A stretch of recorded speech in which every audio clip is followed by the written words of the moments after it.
Starting at Saipan in June, then striking at the Bonines and landing on Guam, the Navy's 1,500-mile Pacific offensive drew closer to the Philippines.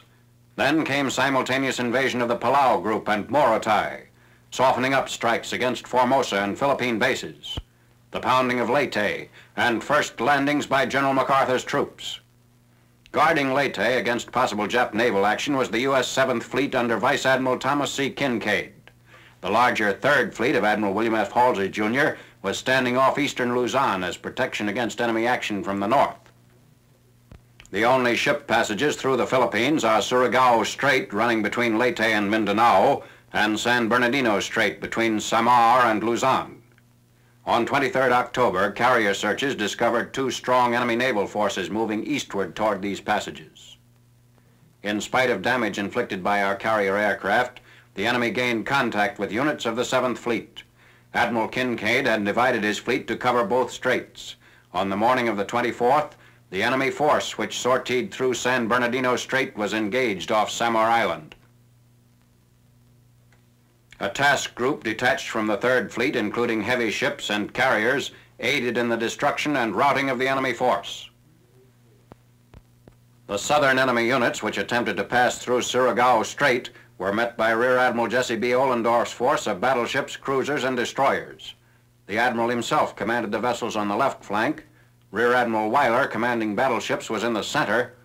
Rear Admiral Berkey commanded the right flank force of cruisers and destroyers. Our ships were firing on fixed ranges. As the enemy vessels were under crossfire, we could hit them with guns and torpedoes at the same time.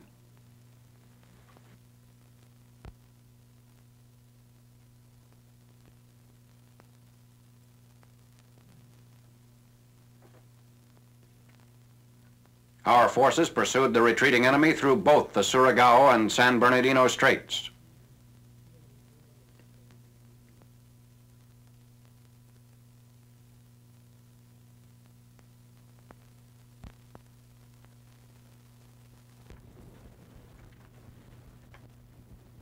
Meanwhile, a Jap carrier force north of Luzon had been overtaken and defeated in a surprise maneuver by the 3rd Fleet.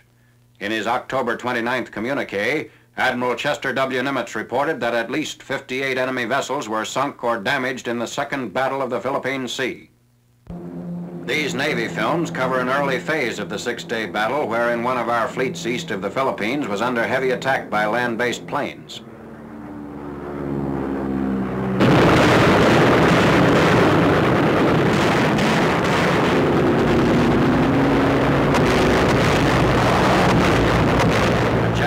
Comes down in flames.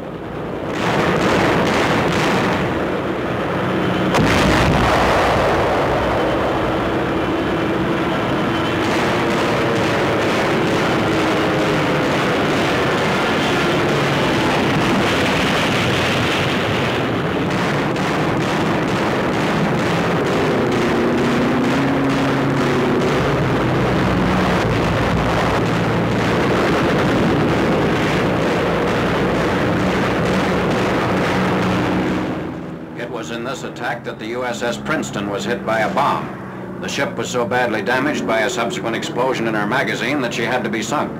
The Princeton, a 10,000-ton carrier of the Independence class, was the first combat carrier lost in 2 years.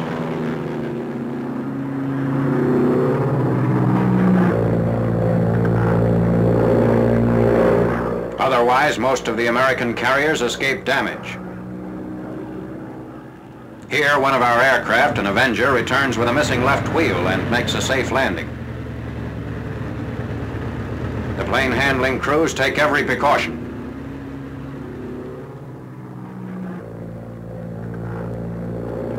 Another pilot brings down a damaged hell diver, which is minus its tail hook. As the plane can't be stopped by the arresting gear, the pilot must rely on his brakes.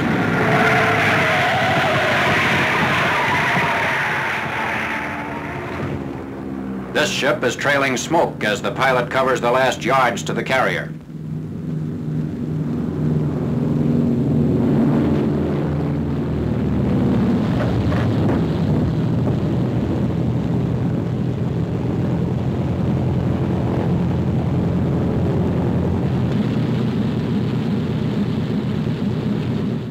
Losses of enemy aircraft in this engagement are reported to total more than 150.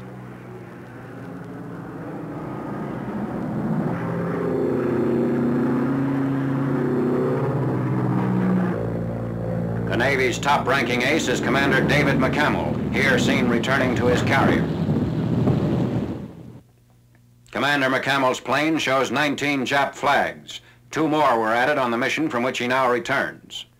He has since been credited with 11 more kills, bringing his total to 32. In paying tribute to the fleet's airmen, Admiral Nimitz said in his communique, "Much of the credit for the destruction inflicted on the Japanese fleet goes to the naval airmen who gallantly and relentlessly pressed their attacks home with telling effect."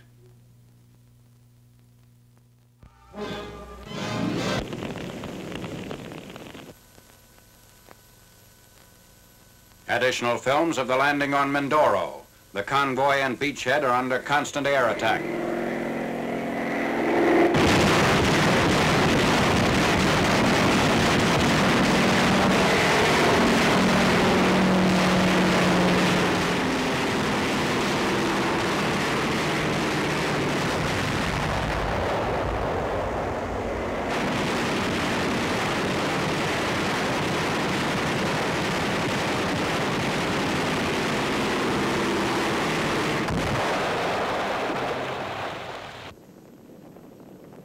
Survivors from a burning ship are picked up.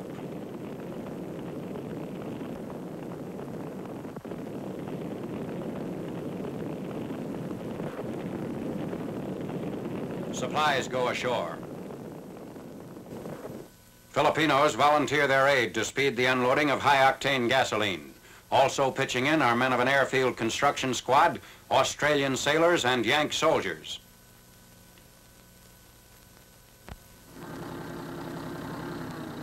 Number 605 unloads while Jap planes try to stop the flow of materiel to shore.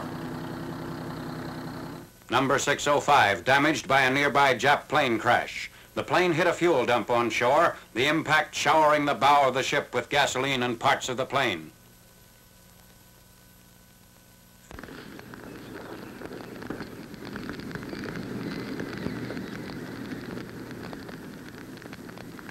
Engineers operate the narrow-gauge railroad from San Jose to the Kamanawit Point Wharf, one of our landing areas. The railroad now services our inland supply line as troops push beyond San Jose. Founded in 1912 to haul sugarcane, the railroad ceased operation when the Japs took over in February 1942. San Jose Airfield. A fighter strip is being built by American and Australian aviation engineers. Completed, this strip will be 6,000 by 100 feet.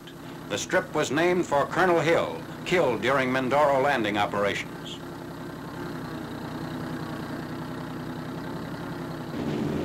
The first plane lands on the new strip, base for future air operations against enemy installations on Luzon, Formosa, and the South China coast. A Jap plane shot down on Mindoro.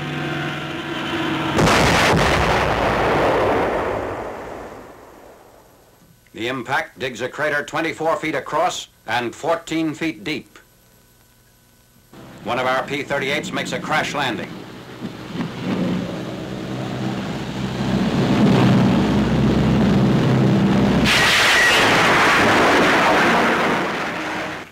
The pilot was rescued from the flames by a communications officer.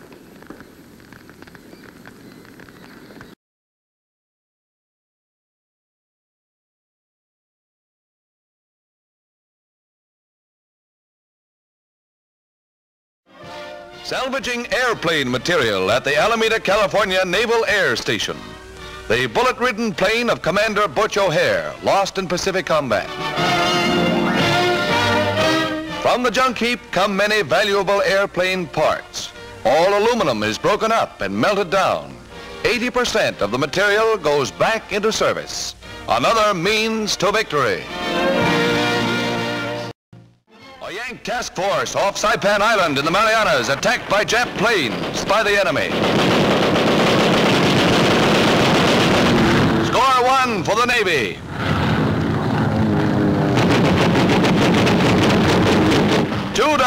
1 to go.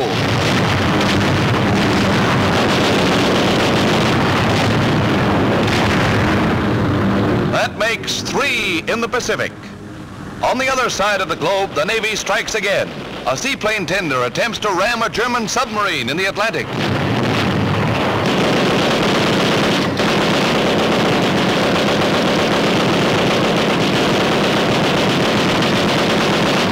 Riddled from stem to stern, the U-boat sinks, keeping Allied sea lanes open. Driving through terrific storms, task forces of the Pacific Fleet roam the seas about Japan's homeland, steadily cutting down her remaining power to wage war. Sure of their superior strength, carrier forces boldly attack Tokyo and run down Jap convoys along the sea route between Nipponese supply bases and enemy troops in Borneo, Singapore, and other isolated garrisons. It's dirty going in these winter gales, but through storm or calm, they're out to cut the enemy's lifeline. Planes warm up for a hazardous takeoff through wind and rain.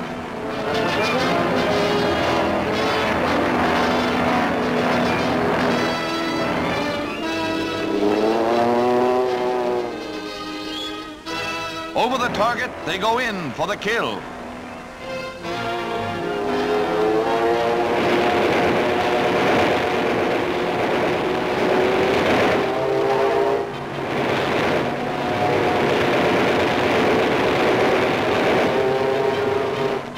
But the main target is Tokyo itself.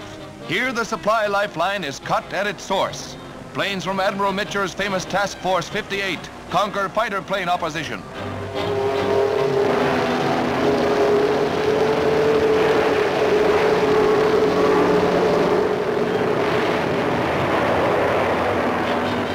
Navy and Marine pilots in 3 days destroy 817 Jap planes. We lost but 9 fighters.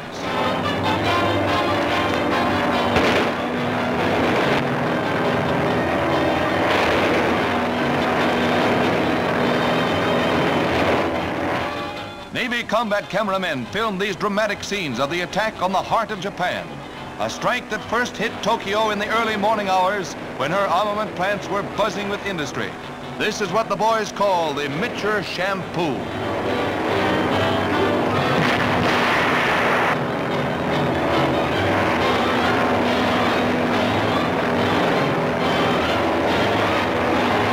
A huge aluminum plant is the next customer to get the hot towel.